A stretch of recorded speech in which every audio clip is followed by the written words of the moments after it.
మీర్జా టెలివిజన్కి స్వాగతం.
అన్ని విధాలుగా న్యాచురల్గా చేయడం కూడా జరిగింది.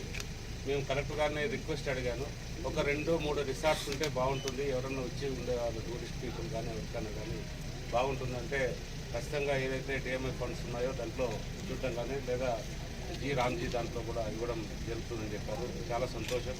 అదే డిప్యూటీ సీఎం గారు ఆయన రాక్ కోసం ఎదురు చూస్తున్నా.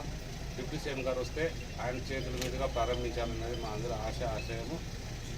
ఆయన రాక ఆలస్యం అయ్యేటట్టుంటే అలాగే ఇక్కడ ఉన్న మంత్రులు ఎవరైతే ఉన్నారో వాళ్ళ ద్వారా ఈ పార్కుని ప్రారంభించేటట్టు చూసి ప్రజలకు అందుబాటులో వచ్చేటట్టు చూస్తాం. ఎందుకంటే కళ్యాణదుర్గం ప్రాంత వాసులకి ఈ తాలూకా మొత్తానికి కావచ్చు, రాయదుర్గ తాలూకా ప్రజలకు కావచ్చు, ఇలాంటి పార్క్ ఎక్కడా లేదు. ఇంత విశాలమైన అడవిలో, అంటే ఊరికి అందుబాటులో ఉన్న అడవిలో ఇలా అద్భుతంగా కట్టారు. చాలా గొప్ప విషయం. ఫారెస్ట్ డిపార్ట్మెంట్ వాళ్ళ కృషి కూడా దీంట్లో చాలా ఉంది. సో ఆ విధంగా మనం కూడా ప్రజలకు అందుబాటులో తెస్తే నిజంగా ఒక పిక్నిక్ స్పాట్ కావచ్చు, లేదా వాళ్ళ పిల్లలు కానీ వాళ్ళు కానీ వచ్చి ఇక్కడ బాగా ఉండిపోయేదానికి అవకాశాలు ఉంటాయని కూడా అందుబాటులో ఉంటుందని తెలియజేశాము. అలాగే హాస్పిటల్కి కూడా విజిట్ అయ్యాము కలెక్టర్ గారితో. అక్కడ కూడా కొన్ని చేంజెస్ చెప్పారు. ఒక ఆక్సిజన్ ప్లాంట్ వర్కింగ్లో లేదంటే దాన్ని కూడా త్వరలో యూజ్ చేస్తానని చెప్పారు. అది కాకోకుండా ఇంకా కూడా మన ఓపీలో కానీ లేదా ప్రెగ్నెంట్ వార్డ్స్లో కూడా కొన్ని చేంజెస్ చెప్పారు. అవి కూడా చేస్తామని చెప్పారు.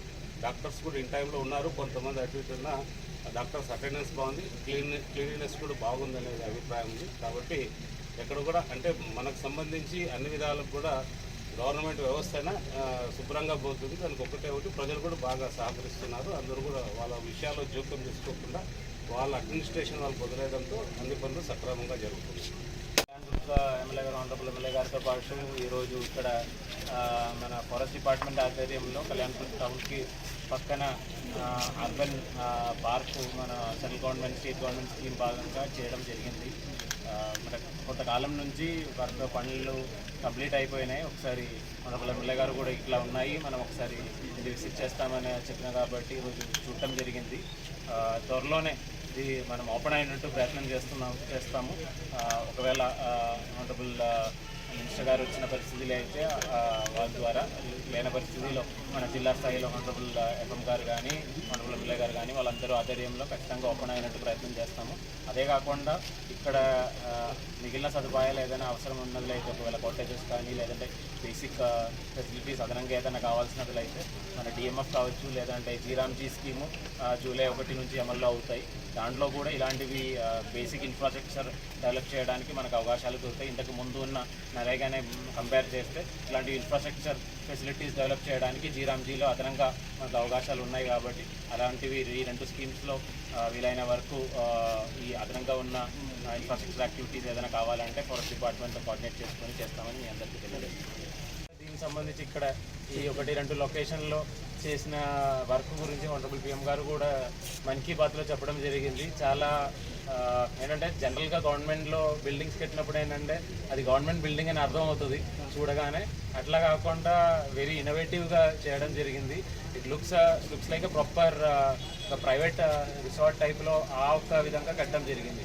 సో దాన్ని ఖచ్చితంగా ప్రజలు వాడినట్టు మనం తీసుకురావాలి. సో దాని ఉద్దేశంతోనే ఈరోజు విజిట్ చేయడం జరిగింది. త్వరలోనే ఇది ఓపెన్ అయ్యి ప్రతి ఒక్కరికి వాడినట్టు ప్రయత్నం చేస్తాం.